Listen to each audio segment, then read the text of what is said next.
अस्सलाम वालेकुम वरहमतुल्लाहि वबरकातुहू। नमस्कार, आदाब, सत श्री अकाल। कैसे हैं मेरे भाइयों दोस्तों? उम्मीद करता हूँ आप लोग बहुत अच्छे से होंगे। आज 1 मई है सन 2020, जो मज़दूर दिवस के रूप में हम सभी इसको सेलिब्रेट करते हैं। आप सभी को मज़दूर दिवस की मुबारकबाद, शुभकामनाएँ। मेरे भाइयों दोस्तों, मज़दूर के जैसा दुनिया में कोई कलाकार नहीं। जो लोगों के घर बनाता है उसका खुद घर बार नहीं। हम सभी को इस चीज़ को ध्यान देने की ज़रूरत है कि हमारे मुल्क में जो भी बिल्डिंगें देख रहे हैं, जो सब कुछ देख रहे हैं, ये किसी मज़दूर की ही देन है। हमारे देश का पार्लियामेंट बनाने वाला कौन है? इसमें अहम भूमिका निभाने वाला मज़दूर है। जहाँ से हमारे देश का सारा कानून बनता है, हम सभी उस कानून के अंदर आते हैं, उस कानून को मानते हैं, उस कानून का पालन करते हैं, जो हमारे फंडामेंटल ड्यूटीज़ भी है, to abide by the constitution. हमें अपने संविधान का पालन करना है, और वो कानून हमारा जो बनता है पार्लियामेंट से बनता है। और इस पार्लियामेंट को और हमारा जो सुप्रीम कोर्ट है, उस सुप्रीम कोर्ट को भी बनाने वाला जो है वो मज़दूर है। तो हम सब की जिम्मेदारी मेरे भाइयों दोस्तों, इस वक्त जो महामारी चल रही है, जो एपिडेमिक चल रही है, उन सब में मज़दूरों की हालत बहुत खस्ता है, बहुत दिक्कत में है वो। यकीन मानिए, मैं ज़मीनी स्तर से उतर के मैं देख रहा हूँ, मैं जा भी रहा हूँ, पता भी कर रहा हूँ। वाकई उनकी कंडीशन जो है बहुत ही ख़राब है। हम सब एक सोशल रिस्पॉन्सिबिलिटी लें, जो उनके साथ खड़े हों, उनका ध्यान दें। क्योंकि बहुत लोगों घर पे मैंने खुद देखा है जाके कि एक वक्त का खाना है, दूसरे वक्त का नहीं है। किसी घर दोनों वक्त का खाना नहीं है।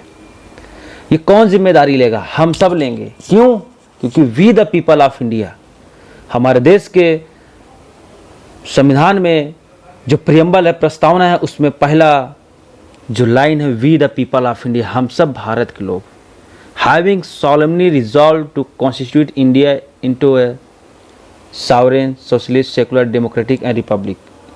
हम सब को ये, हम लोग हैं, we the people of India.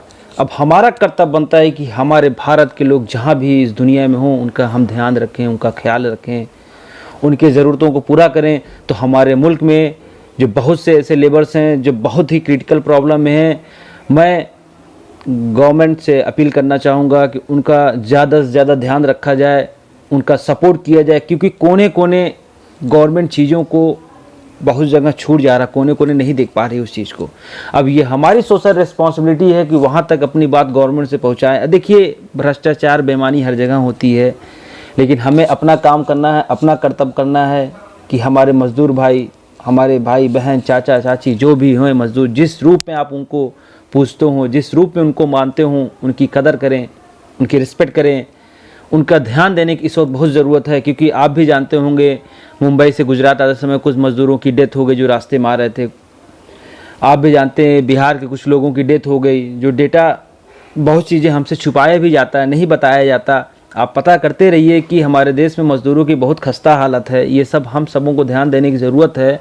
और सबसे बड़ी जो इस वक्त लॉकडाउन में हम सबको ध्यान देना है ना, वो सिर्फ एक चीज़ हम सबको ध्यान देना है, वो है सोशल रिस्पॉन्सिबिलिटी। अपनी जिम्मेदारी खुद लेना है समाज में।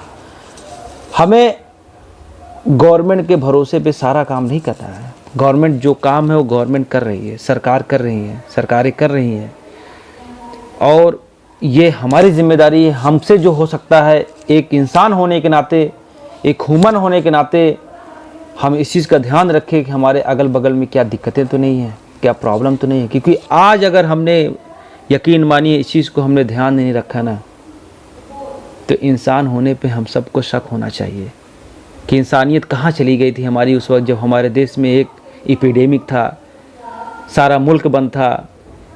पहले भी मैं जाकर मेरे वीडियो में देख सकते, मैं बता चुका हूँ, जब कोई मुल्क बंद होता है तो कितना उसका ज़्यादा नुकसान होता है, जीडीपी में, इकोनॉमिक्स में, जो भी आप जानते हो।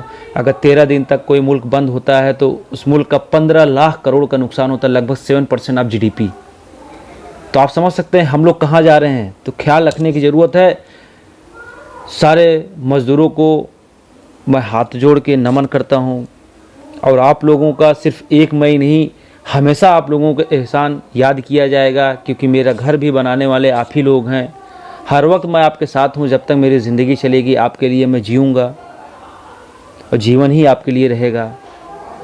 और आप सभी से कहूँगा, दुआओं में याद रखिएगा। जय हिंद।